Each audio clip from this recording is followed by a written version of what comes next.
welcome back again. I hope that the weather wasn't too terrible for you. Yeah, yesterday it was, Saturday it was very cold. Very cold. This side is very cold actually. Because in our side it's not like this. Is it? Yeah. That's getting on the sand, there's coach Saturday. Yeah. Did you not see what was happening on the coast? The waves and the tides were so bad. They demolished the restaurants. Like the waves crashed all the windows in, all the chairs, everything flooded all these restaurants all around Cape Town, Bikini Bay, Pantry Bay, George, up to Muscle Bay, Jeffrey. Oh, you know. It was very bad, like everywhere. Whoever had beachfront properties, a lot of their places were destroyed. The waves moved cars and pulled it into the sea. It was bad. Yes, Thank you, I wasn't on my trip to Robben Island. Sure, it was very bad Saturday. And it was so cold. But the rest of South Africa is having very hot, sunny weather. It's just here that we still have very much winter. But anyway, my weekend was cold and busy, but very good. So we are going to start with session 8, which is called Playing It Safe and Making Changes for a Healthier Lifestyle. This is going to be a very intense section because there's a lot of things that they need to think about, a lot of decisions that needs to be made. So it's very information intensive. So you guys will have to do a lot of research, a lot of reading, and a lot of encouraging, and a lot of explaining.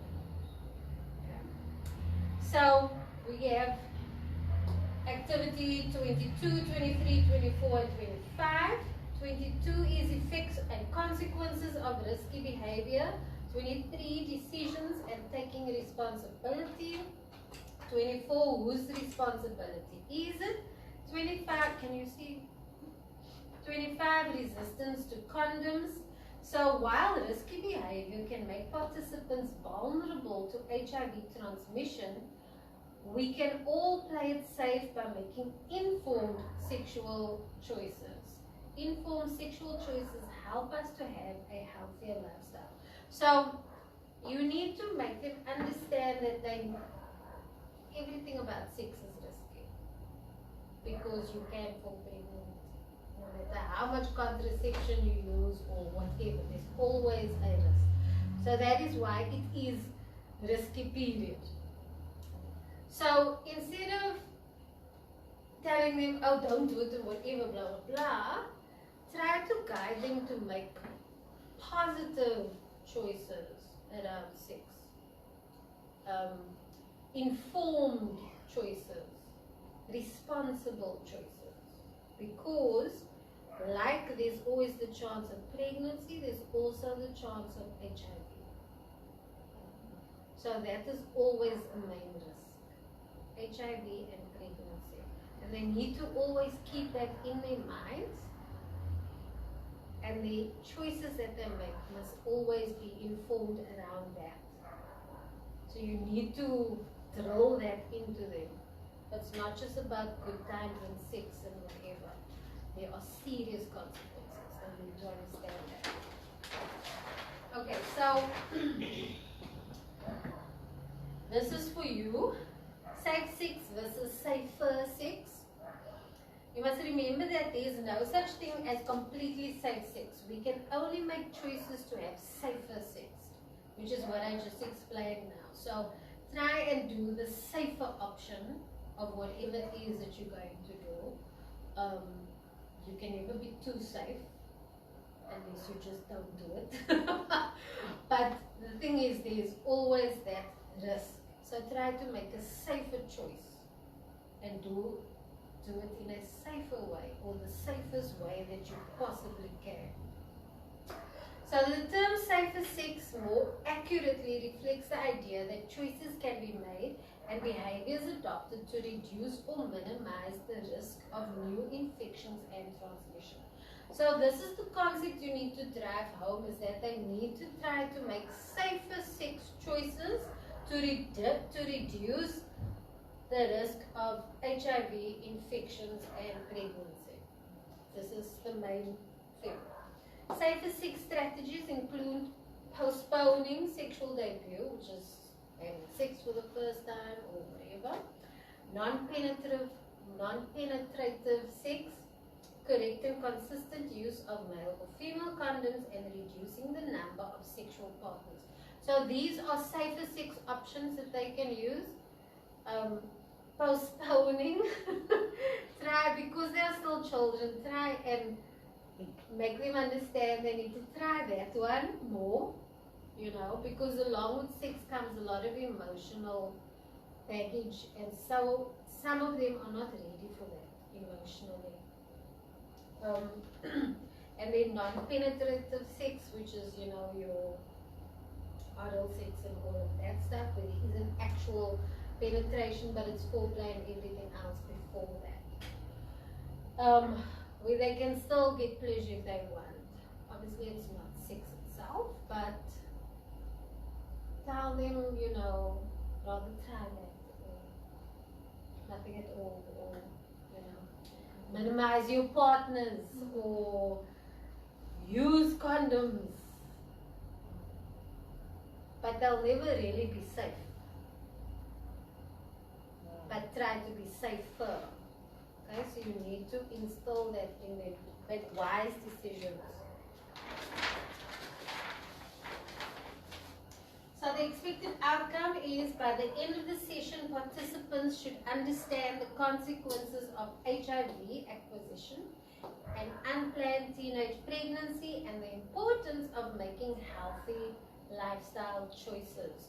So once again, they need to understand how important lifestyle choices are, because this will determine what happens for the rest of their life. What they do now is going to impact how the rest of their life will be. So they need to start making healthy choices now already to have a positive, fulfilled life later. And so that they can prevent unplanned pregnancy and getting HIV. So there's a lot of preparation for this session. A lot of reading up and a lot of writing out that you need to do for this session. Okay, so you need to, it says prepare 30 minutes before the time, but you're going to need more for this. I don't know, I think this was a bit unrealistic, but you're going to need more time to plan this session, because you also need to get your head around it, because it's information overload type of thing. So you need to try and see what is the best way to get this information across to them. So there's a lot of thinking on your part that you're going to have to do, a lot of planning, so that you can do it right. Because you don't want to give them the wrong information, or you don't want to give them the information in the wrong way, and then they go and make bad choices and they say, oh, Janae said I could do this. You know? You don't want to have that on your head. So do it the right way and prepare. Okay, so you need to read through the session so that you can know what to do. You must read sheet 8A, being responsible, sheet 8B, condoms and dual protection, sheet 8C, using contraceptives to avoid pregnancy, sheet 8D, voluntary medical male circumcision. The reason why you need to read all this, you must also research all these different topics, because they might ask you really intense questions and you need to be prepared for it. You need to be able to know what is going on in all these topics and to be able to answer them, because you don't want to, now they ask you a question and you don't know what to say, and then that will determine what they choose to do. Because if you didn't guide them properly, they're just going to do whatever they want to do, because you don't even know. So why must they care? Type of thing. So it's important for you to research these topics and and go through the information in the books. Very important. And you can hear about the topics that it is in. Okay, so you will need flip chart, markers, writing paper, markers, pens, press sticks, sticky tape, pieces of colored paper, strips of paper, pencils, pens, tapes or staples, and you're going to be making paper chains. Okay, so you need to prepare this.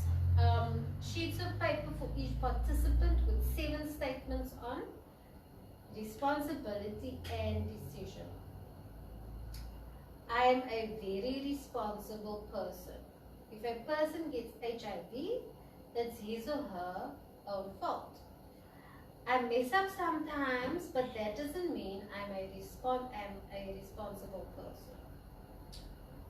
I usually think about the future when I make a decision. Girls have to be more responsible than guys in a relationship. So these statements you're going to have to write on pieces of paper for each of them.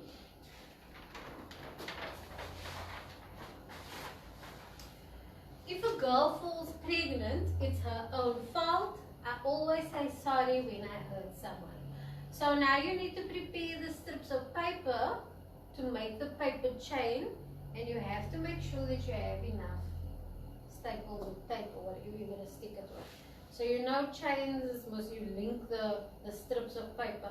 So you're going to have to make a lot of strips of paper and write these 7 things up and make a chain with these 7 things for each one of them. Okay? You must have enough paper so that everyone can do the true or false statements of activity 1. So this setup is preparing them for the true or false.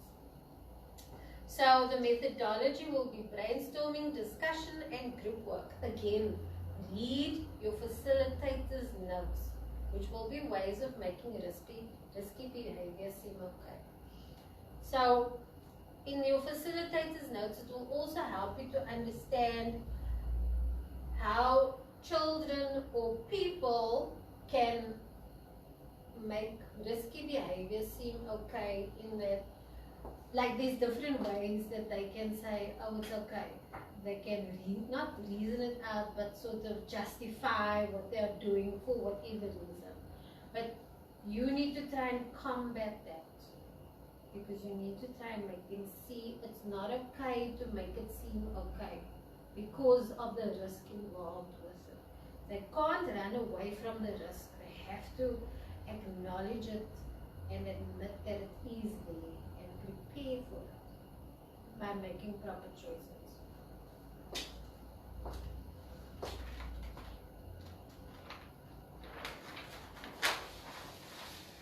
Okay, so activity 2, effects and consequences of risky behavior. So the aim is to understand who is making healthy lifestyle choices. Step 1, you will have a group discussion, which should be about 25 minutes. You're going to divide participants into groups of 5. The groups are to appoint a leader or spokesperson. You must give the leaders the papers with questions for discussion and a blank flip chart and markers. So remember this, you also need to prepare. Giving the leaders questions for their discussions and a blank paper and a flip chart for each one. But it doesn't have to be a flip chart, it can just be a page stuck on a wall somewhere where they can write. Be creative and innovative. Okay, so then instruct leaders to facilitate a participatory discussion in their groups to answer the following questions, and the group spokesperson should take notes on the flip chart for reporting back to the bigger group. So each of the 5 groups, when they discuss in their little groups, the spokesperson needs to write down what it is that they discussed based on the questions we're going to now tap on.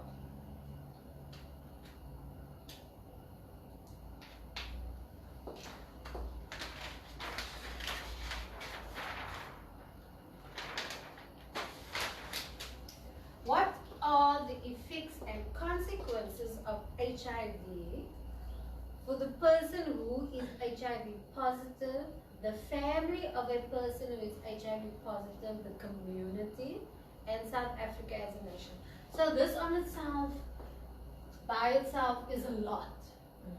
Okay, it's a lot of discussion that needs to happen. So you definitely going to take more than 25 minutes for this group work activity, because these points are very important to discuss, and they might have a lot of thoughts on these points. So they need to answer who is the person who is HIV positive, and they Like need the to name. say, no, they must say what are the effects of consequences of HIV for the person who is HIV positive. So what's the consequences for this person? What is the consequences for the family of this person? What's the consequences for the community? And what's the consequences for South Africa? So they need to build, but they also need to understand the ripple effect of, it's not just you having sex and enjoying yourself. It's you have sex, but the consequences can affect not just you, but your family, the community, and South Africa as a nation. So one simple act can have serious ripple effects. I mean, for example, if this one person is very promiscuous, okay, and they contract HIV, but they don't know. So they go and have sex with a lot of different people in the community. And they infect a whole lot of people in the community. And those people don't know they have, and then they go out to the community and they infect others. So that one person can cause a lot of heartache for a lot of people, for a lot of families, for a lot of communities. It will impact the stats for South Africa a lot, because now the government must look after a whole lot of more people. You know, so the ripple effect of just one person not doing a responsible thing, or not being responsible about what they do, can have a serious ripple effect. So you need to explain this to them so that they can see how they need to be answering what's the effects and consequences of the person that has, and the family and the community, etc. They might even have their own personal experiences that they can talk about. So they will want to write that. So the spokesperson must write down everybody's answers. Okay? Next, what are the effects and consequences of unplanned and teenage pregnancy? So what's the effect and consequences if for unplanned teenage pregnancy for the mother and the father? So it affects the female and the male, even though the females suffer the most. And most times the men just abscond, disappear, and go make more babies. But you might get a responsible type of young person who takes ownership. Now because he wants to take ownership, there's a baby, his future is now at stake. So they need to discuss what is the effects and consequences of unplanned pregnancy for the mother and father, for the family of the young woman, because it's always mainly the young woman that's affected the most. So now a teenager comes home, she's pregnant, how's it going to affect her household? How's it going to affect her community? So her parents might be, yes, disappointed, they might not have enough financial stability to look after another mouth, you know, so it can have serious ripple effects for the family, for the community at large, because maybe this family now is very poor and they can hardly look after themselves. Now there's another child, and now the community feels they must step in and help, or whatever. You don't know. The community might even shun them, or, you know.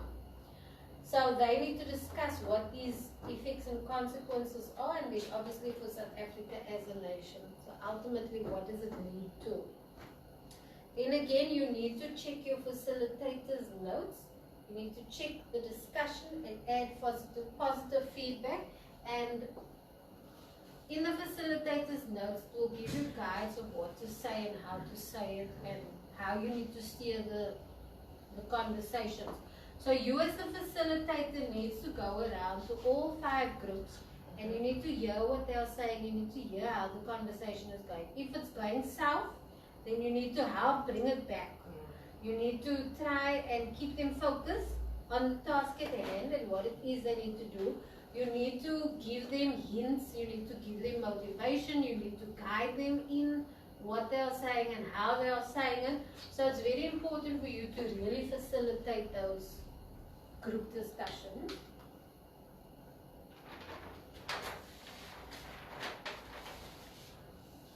Okay, so some of the consequences of HIV acquisition for individuals who is HIV positive or living with AIDS. You need to explain these consequences to them once they have gone through answering those questions. When every group has finished and they're ready, you come together and you have a big group discussion. Okay? But before that, you need to give them these consequences. So you may become vulnerable to illness because of compromised immune system. So they need to understand the individual that gets AIDS, what do they actually go through?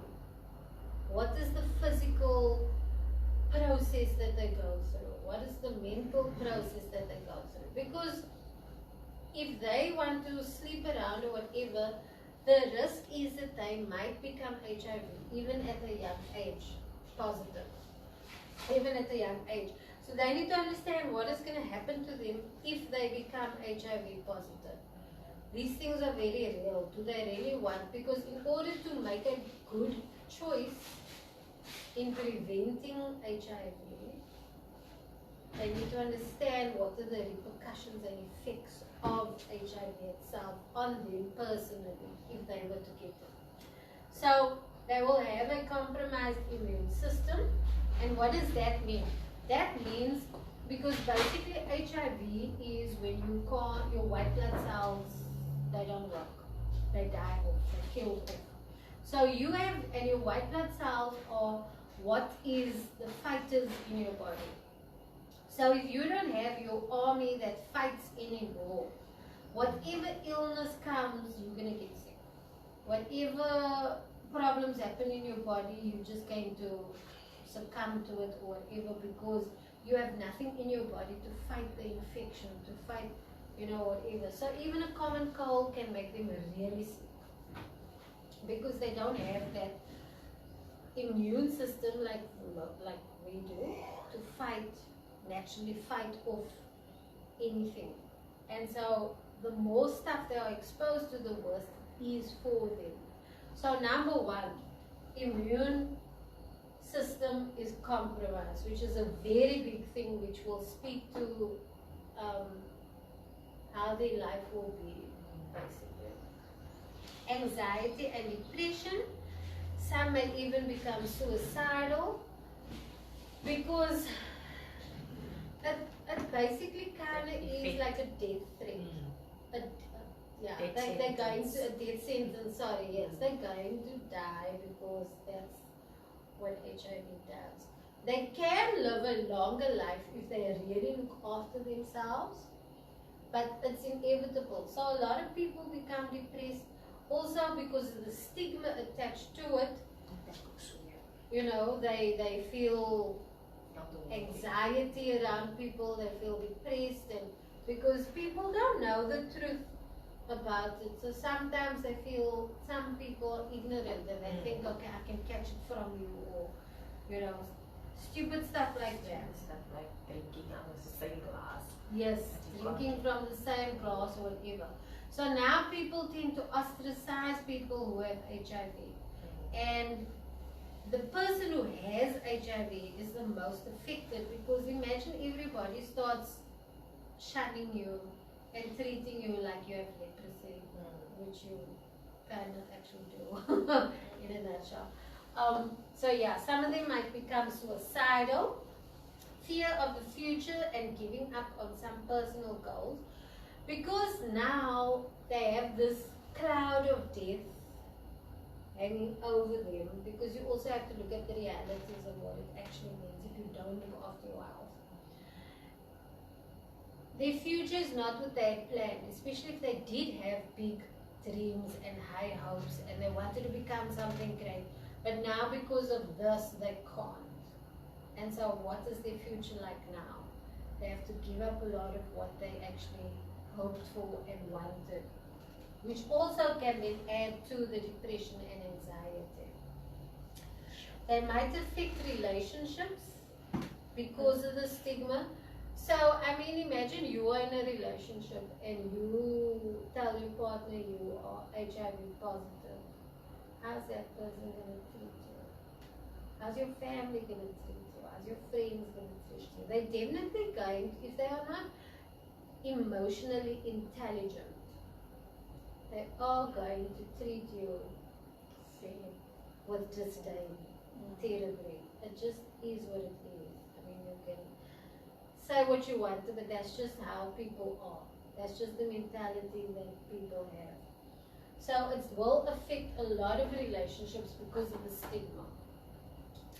So some might transmit HIV to a partner and must deal with the feelings around that. So if you unknowingly infected somebody else, that is on you. You basically ruined that person's life. Maybe through a mistake that you did, or you could have had it before you hooked up with a person and you didn't know. Now you infect this person that you love, and now their life is also ruined. You know, like, how do you deal with that emotionally and mentally? Like, it's a lot to handle, knowing that you are responsible for someone else's life.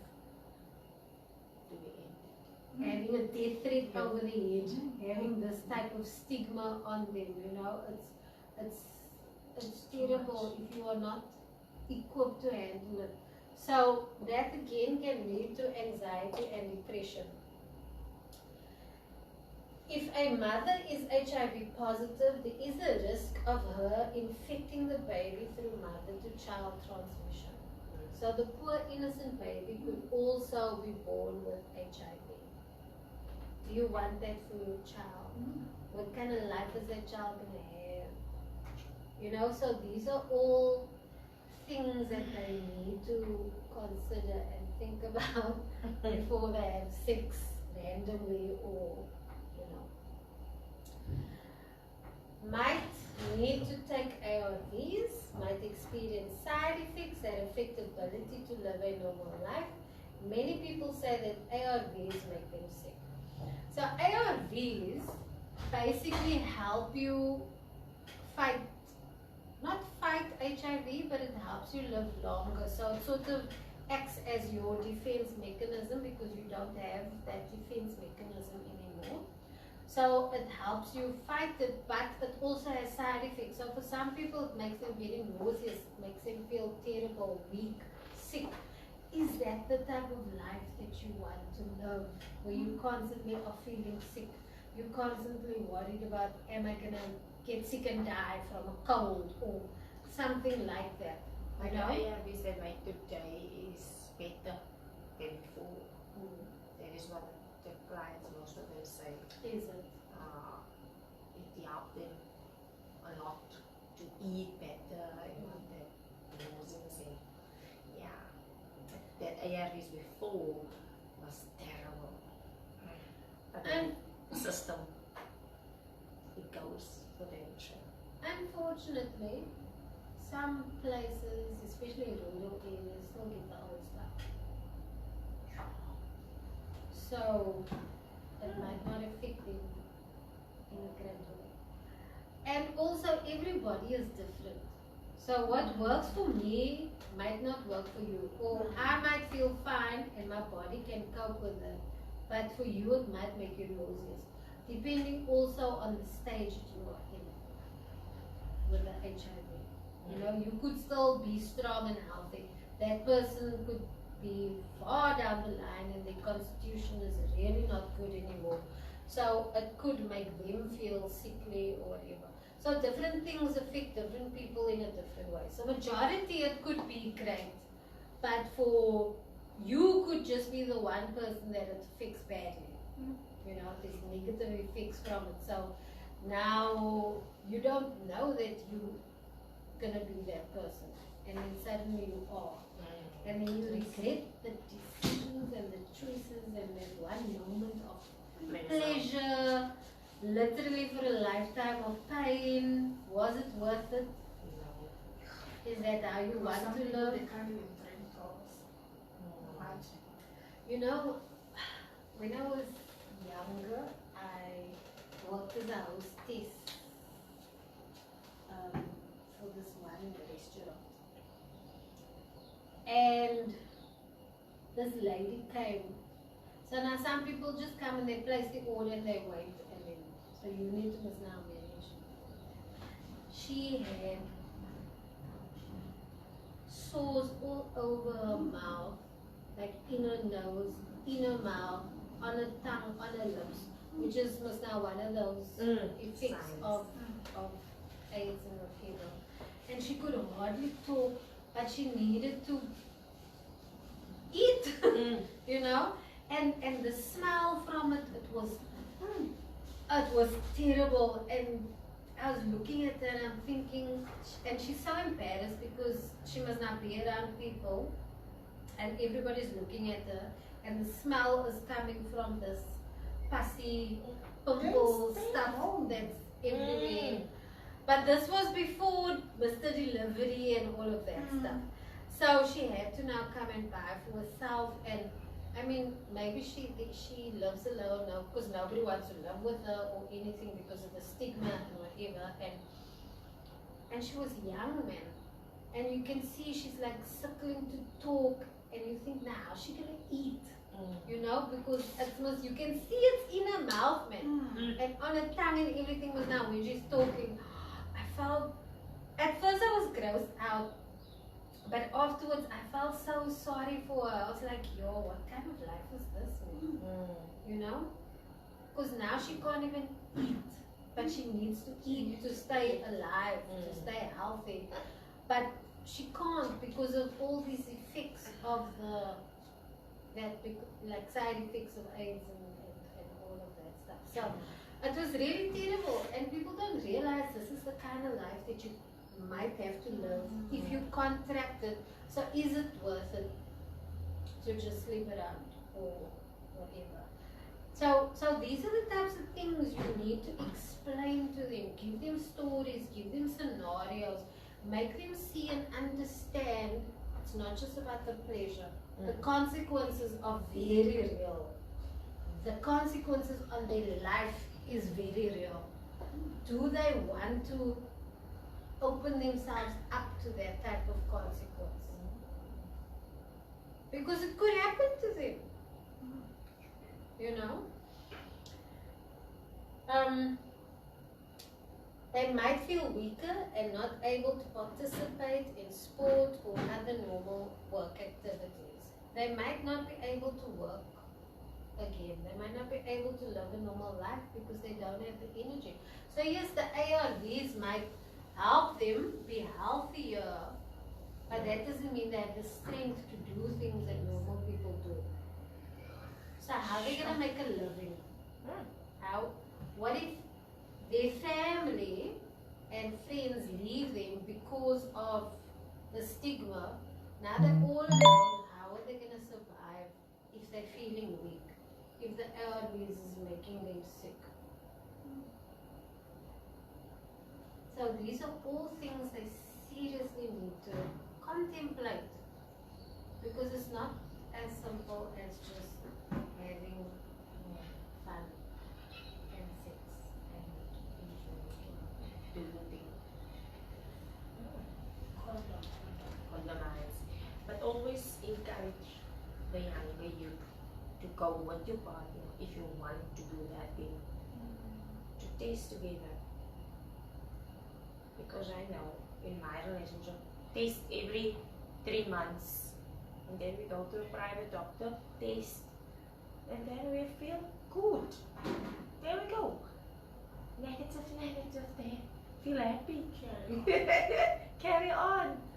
That is what we decided in our relationship. We're gonna do that every 3 months again. And it's like that. Because it's safer once a for year. us. Every 3 months. If you Yeah. test, they always say 3 months time, come then again. For us, it was safe.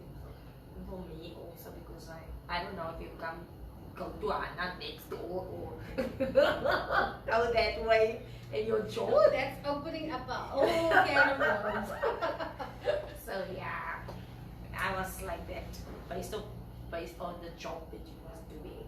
So yeah. But the thing is, do they even know that they can do that? But also, there's such a lot of stigma to that also. I mean, I hear of teenage pregnancies a lot in the community. Yeah. And it's like, do they not know that contraception is free at the clinic? You just have to go. And they don't want to go because of the stigma attached to it. Now, what is the point? You want to ruin your life by having unplanned pregnancy, by having HIV and whatever, instead of just doing the responsible thing and just going and getting your, never mind what people say or think, it's your life. I think it's the parents also, it's their fault also. The parents must also sit with the child. If they see the child is 15 years old and say, my daughter, my son, this and this and this. That is what I think, because when most of that teenage girls, they say, no, my mother and my father don't care, so I was going there and taste for myself. But they get the knowledge in the school. Yeah, they get a knowledge. But in the house, it's a different story. That's it. For me. Because, Yeah, I preach. preach, yeah, You preach every day. preach every Preach. I preach. Preach it. I preach every day. Because if you have an open relationship with your parents, it makes the thing of sexual thing so much At least easier. you know whatever there is you take, You know, what yeah. others say it. I think that mine is also Our there. mother didn't You? us to see us going to clean. What is this? What But is it this is my card for? mother. I'm like, do you want the gram? Yeah. Yeah. It is there. I think it's there. So that is your role. To be that person to educate them. Because school just tells you what it is, what happens, but doesn't explain these actual consequences and effects. So that is why you need to know what you're talking about. So you have to research this topic thoroughly, because you don't know what kind of questions might come out of something like this. And they are not children. You? The question they ask. Exactly. They are not They Now, the child what you is it? used to be. They are Now, very, very old. very, they open up. yeah. So, unfortunately, it's very difficult to think about these things. It's very difficult to talk about it. They don't want to hear these things, but they have to hear these things. They don't want to hear. Mm. That's the thing. I don't have a problem to say it, but I can say my son doesn't want to hear it. What's wrong with you? Just shut your mouth. I just get on it, okay? Just talk. Just talk. I Yeah, don't stop. yeah. But he hasn't given me a chance to talk right now. But I force myself to talk. Anyway. Because you know what the consequences are, what the risks are. So all they think about at that time is the pleasure, the fun, the enjoyment. And they don't think about the risks and consequences that enjoyment and fun could have. You know? You're not saying don't do it. You are just saying do it responsibly, so that you don't have to go through these things. You know, so that you don't have to experience these terrible effects and consequences.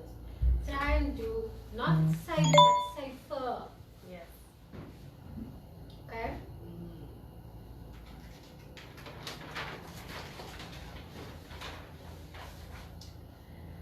Some consequences of HIV for the family when someone is HIV positive. So, someone in your group might have a family member, a brother, a sister, a mother, an aunt who's HIV positive. They don't know how to handle the person. So they also need to be educated, you know, because it's not an easy thing. It's very difficult. So they need to understand if a friend or a family member becomes HIV positive, how can they cope with it, because it also impacts them. You also have feelings when something happens. It also has negative impacts on you and how you think about things and reason things out and so on. And sometimes it affects you more than the person. Yes, because suddenly a lot of responsibility that you as the child shouldn't be sitting with is now placed on you. Because maybe your sister is 15 but she's now pregnant. She's obviously not ready, but now you also have to grow up in order to help, because everybody in the family must now help this situation. Or she's HIV positive. Everybody in the family will now have to do things differently to help. We must make us strong. Yeah. So it's not just the person who's infected, but it becomes the family member's problem also. So these are the consequences of having a family member. So they need to understand also, it's not just them making the positive choice, but they need to tell others. You know, these are the consequences that's going to happen. Tell their siblings, tell their family, tell their friends, other people, because they will be infected. Because once you know something, what are you going to do about it? Do you just keep it to yourself? Do you keep quiet, or do you share? Share about this. Exactly.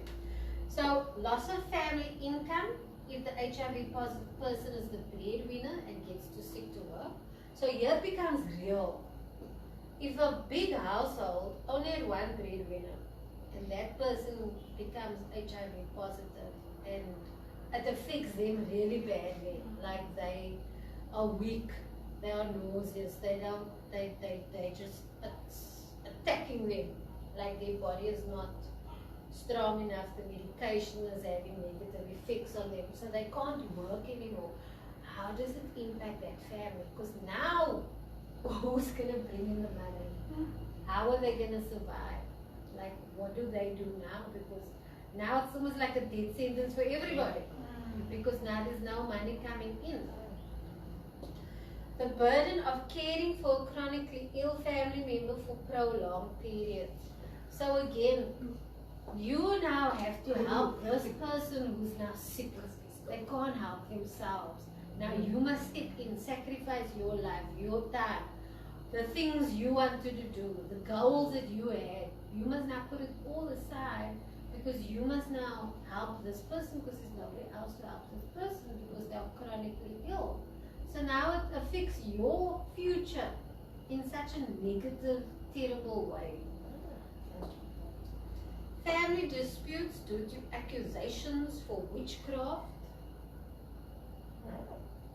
I don't know what to say here. What is it? But I know, like in the black culture, witchcraft is very, very prevalent. So there could be lots of disputes. People could be saying, even some kind of families, whatever, you were toekomd and now, you know, what did you do and blah blah blah. And people think strange things. People allow what is going on around them to affect how they think, how they reason. So they now don't reason sensibly or properly anymore, but they listen to and they believe all these stupid superstitions that the community around them believes. So it's like you also have to combat that. If you are a person who does believe in that, and you're like, yo, it could be, you know. Because I mean, if you think the supernatural world is real, whether you dabble in it or not is a different thing. But I might be a person who's really like, But it's you can't put it on in something else. if I really believe in the supernatural world and whatever, I strongly believe now, you know, this is heavy witchcraft here, because it happens. I hear of stories What? often of real witchcraft that is happening. People is getting sick for no reason and they don't know what's going on, and it's like weird sicknesses and strange things, and it's actually witchcraft of other people who's jealous of them, who wants their man or whatever. They go to a Exactly, no medical. what? They're busy slaughtering the goat instead of goat. Yes. So they go to the Sangoma, they boil the blood, they eat the blood, they do the dukum, they do the whatever.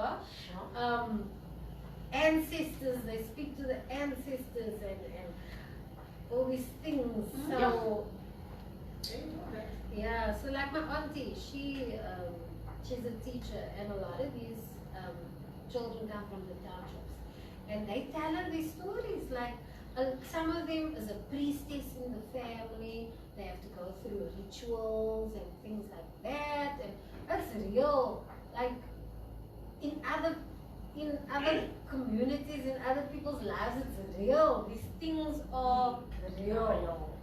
You might not practice or believe or do it or whatever, so it's taboo, but your next door neighbor The word of the Lord say witches have to die. could very well be into this, you know. So if you are facilitating kids, you don't know who believes what. Some of them might be strong in this ancestral religion and thing and beliefs and whatever. And so this could be a real family issue. And serious things can happen around this, you know. Locals, we didn't even think about that out of the box. That thing. Assumption. That is an assumption, but not a real thing. If you have HIV, you have HIV, you can't put it on Yes, witchcraft. but people's belief systems can make it real. I'm gonna ask that. That new girl, you know what's that new girl? So in some communities, the family might be avoided or stigmatized. So again, like if you find out the person down the road has AIDS, now automatically you don't want to talk to their brother or sister because they could get it from them and give it to you. Or, you know, people are just terrible and crazy and can really, you know, treat other people terribly because of a perceived idea of what is going on.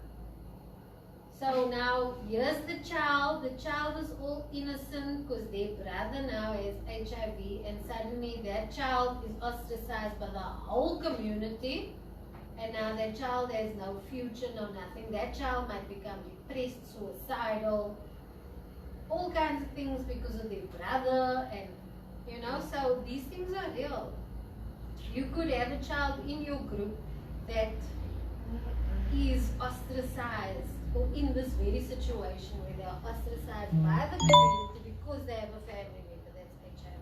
So you don't know who you might encounter, what situation they are in, or how they think or their belief system. And so you need to be prepared. You need to really be prepared, because what if that child comes to you crying, you know, and burdening? How do you handle that? What do you do? What do you say?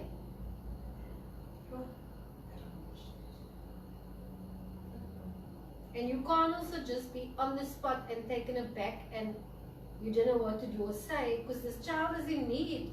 That's why you're there. You're supposed to help, and now you can't help because you don't know. So you need to educate yourself on these topics. Yeah, it's true. You have to, because you need to be there for that person. Because the child could be any of these that we covered. I mean, in that situation. You don't know. And you don't know what their mental state is. They could be one step away from committing suicide. Now you don't help them. That could have been the final straw. And children are very temperamental and emotional at that age. So, yeah, you don't want to have someone's death on your My hands, So you need to know how to deal with this, how to handle it, how to assist them. I mean, you could even have a situation where the other children ostracize that one child because of whatever. So how do you handle that? You now facilitating, there's a group ganging up against that one. How do you handle that? How do you manage that? You need to be prepared for any situation, any eventuality. But this is what we always talk about every day. In our group, we don't judge. They know they cannot love the others. They don't. It's not allowed. Instead, we help each other. So I'm emphasizing that every day. We don't judge in the school. Yes. And that is why it's important to always reiterate the rules of the class, of the session. No judging. Everybody, what's said here stays here. They need to learn to build trust, be responsible for what the actions. Yeah. Okay, where were we? The family, Fear. fear. Fear and anxiety might cause friction, causing family members to argue with one another. So now you might be a logical one, and she might be a very emotional, dramatic one. Now she's scared of what this means. Maybe you've got HIV and you're the breadwinner. Now she's scared of what this means. And now the two of you start arguing, she starts throwing hysterics, and you will work through it systematically, logically, whatever. And she's like, how can you think that? Do you know what you did to this family? Do you know what will happen to me now? The impacts of me, and you get We get that all families. licorice all sorts. And so people are selfish. They might not. Like you might now have HIV, instead of being understanding, consoling, being there for you, because it's a terrible thing. Now they are selfish and just think of the impacts of their life, because it will impact their life. Unfortunately, they might have to look after you. They might have to go work because now you're gone. So they might care what other people think. So they need to learn to prepare themselves for whatever might come. And these are all things that might happen should they contract HIV. So again, doing something is not that simple. You have to think the whole thing through logically. This is one scenario where to be an overthinker is okay. To really think, and then what will happen? And then what will happen? And then what will happen? By just one simple choice. Because clearly, as you can see, the repercussions are a lot. And it can be terrible. So, what you decide is really important, and how you decide to act and what you decide to do about your choices is also important. And so these things will help them get emotional intelligence, EQ, because now they are exposed to different ways of thinking. How will their choices affect other people? How will other people's choices affect them, their lives? How do you deal with it? How do you overcome things? How do you be kind in spite of this terrible situation? Because at the end of the day, you still want to be a nice person, because that's what you're teaching them. You're teaching them self-confidence, self-respect. You're building them as a person to be a better person, to make nice, wise decisions, to become a leader in the community. But what is a leader without kindness? Then it's just a bully. And that's not what you want them to be. So, in all of these situations, or all of these thought processes, all of these things that they could encounter, the main thing is, remember that whole positive choices thing. The one positive choice will lead to the other, to the other, to the other, to the other. So, do you want to be negative, or do you want to be positive about what happens? How is your attitude? Because your attitude shows your mindset. You can't say you're a positive person, but then you're rude and bitchy and Jaycine for my name. That's not kind and considerate, and you know. So through all of that, they still need to remember to be kind, to be considerate, to have positive thinking, because the more positive you are, the more you can accomplish, the more you can get somewhere. And those goal sets and things that they now did before, where they don't allow what happens in life to deter them from their goals, can be implemented here as well. They need to learn to connect the dots. They need to learn to be consistent in their thinking, in their behavior, and so on. So this really does speak to and work on their emotional intelligence. It builds and grows them as a person emotionally. To not only be positive, but to be kind to others, to treat others better, and so on. If they were in the situation, how would they feel? How would they want to be treated? If their sister who they love is in the situation, how would they want their sister to be treated by other people? Is this the type of thing that they want for their sister?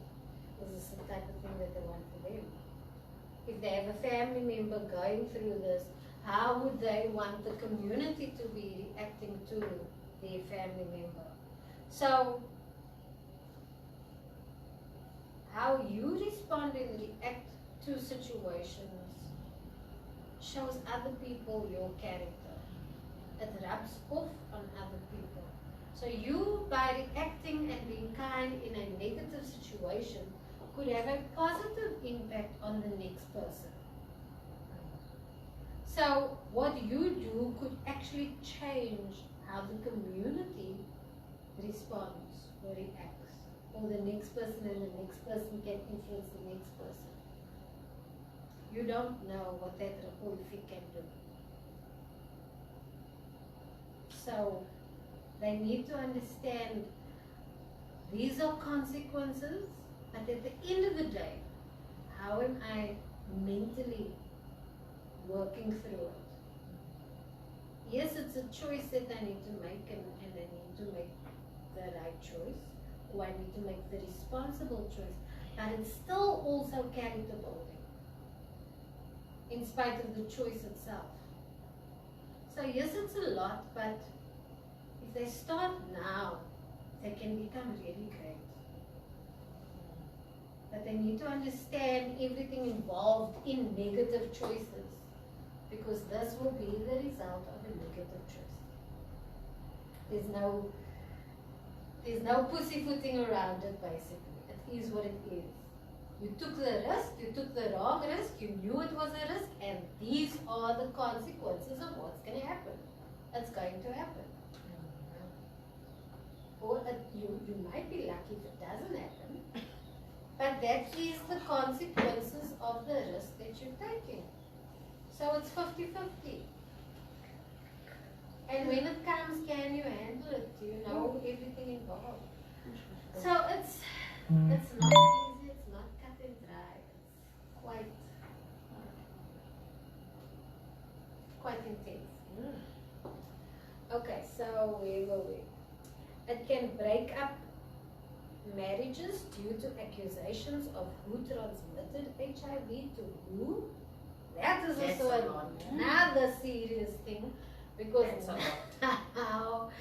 now you were clean, you know, you were faithful, and here suddenly you find out you have HIV. How did that happen? That means your partner cheated on you and can only go wrong. And it's not fair because it's a woman who gets sick first, and the men's run away. And then still do the thing. I know a girl who grew up with me. She was not named. She got married to some African prince, and she ended up dying of HIV. And he lived his life and enjoyed, but he gave her HIV because of his lascivious life that he lived. And she was just, she died like in her 20s. Beautiful girl. She was so talented. She could have had a big future. But again, she went after money and status and stuff, unfortunately. But her life ended very early because of his choices. Is he still alive? I don't know. They are strong. Maybe he's still alive.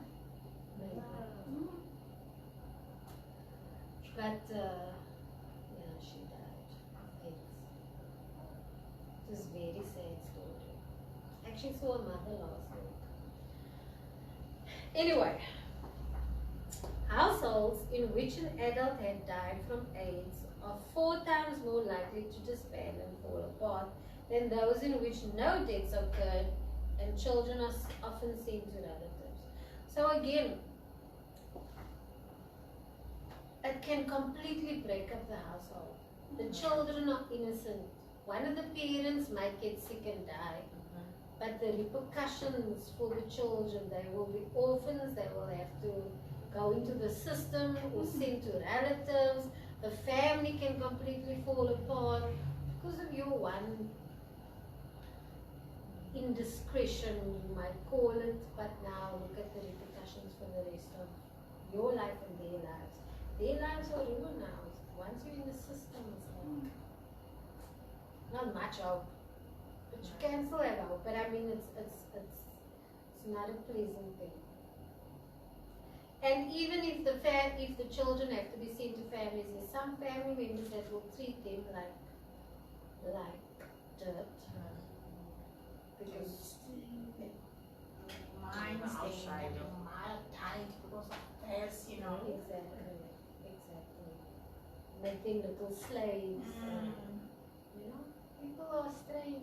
People do terrible things. So, yes, these are adult things to consider, but if they want to do adult things while they are young, then they need to understand the consequences of those adult choices and why they are not emotionally ready to take on such heavy consequences. And just a simple action of fun can lead to these consequences, and that is, they have to understand that. You can't get away from it. You can't have ostrich mentality where you put your head in the sand and make as if You don't know what's going on around you. You just ignore whatever's happening around you because you're not seeing it. You can't do that. They need to understand the repercussions and the risks involved in their choices. Family income is affected. Family members sometimes need to give up necessities so they can care for the sick person. So again, the breadwinner might be the only one that can look after the sick person. Now they must give that up, give their job up, give all of that up to look after the sick person. How was both of their lives going to be? You know, so there's a lot of different avenues or spin-offs or ways it can play out, but it's never really good.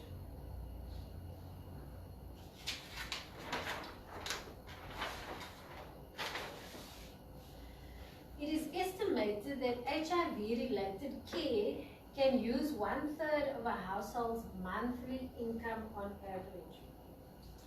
So now the person is sick. Already you're struggling. There's only maybe one person working in the family, and now 1/3 of that income must now go to looking after this person and their medication and everything that they need to survive. Is that fair? Is it right? So now everybody's going to suffer because that person is sick and needs medication. But they chose to do this risky behavior. So again, they need to think about what do they do.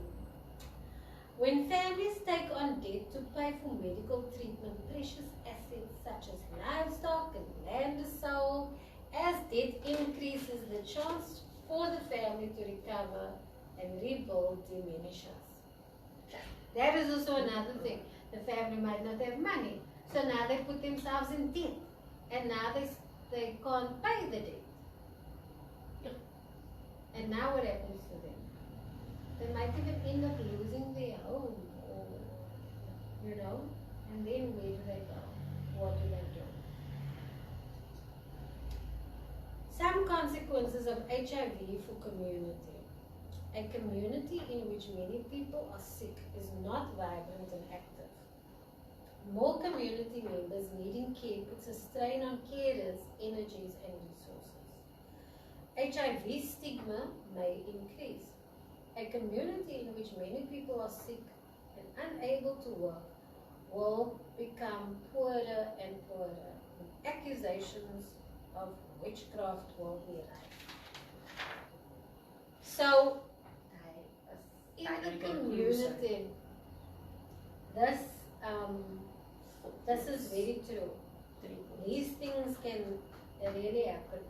Because and even in poorer communities, you see this happening where it might not be because of AIDS, but unemployment is so rife, and now the community just becomes poorer and poorer, and there is no resources to make the community work better. So now the pressure on the government or NGOs becomes more, and if there's no money to help these people, what can you do? What kind of community life and family life is that going to be? If there's nothing, if nobody can help each other. Sick and sick. Sick and sick, bad and bad, poor and poor, you know? So it's almost like it just is a negative spiral effect. So yes, for you and your family it's negative, but it reaches the community. So these are things that can really make or break a community, actually. Imagine there's quite a few HIV people and all these things we spoke about is happening in those families, and now suddenly so many families have all these problems, and how are they going to survive? Now the community tries to pitch in, but there's so many people in the community in the same situation. So it puts pressure on the very few who have a job, because now they have so many more people they need to help. And it's not fair. You know, because maybe they made the right decision. And now they must suffer the consequences of your risky behavior. That's also not fair. You know? So, by you doing this risky behavior, it's extremely selfish because you're just thinking of yourself and you're not thinking about all these things which are repercussions to other people and yourself. So, yes, this is what you need to. We're going to end here today because we can't go further and it's 12 o'clock. But these are serious things that you need to address with them. Unfortunately, it's a conversation you don't want to have, but it's very necessary because they need to understand the serious repercussions of their choices. Nobody's saying don't do it. All we're saying is just do it responsibly. Do it the right way, and remember, all of this can happen. All these things can happen. All these negative consequences can happen if you don't try to be safer. Preferably don't do it, but nobody can stop you. But do it responsibly. And then again, tell them about the options that they have. Go to the clinic. Go get your free contraceptives. Be responsible. Go test together or whatever. Don't sleep around. Stick to one person if that's what you're going to do. Use your contraceptives, the condoms especially. What is that? Patch. So yeah, it's tough, it's hectic, but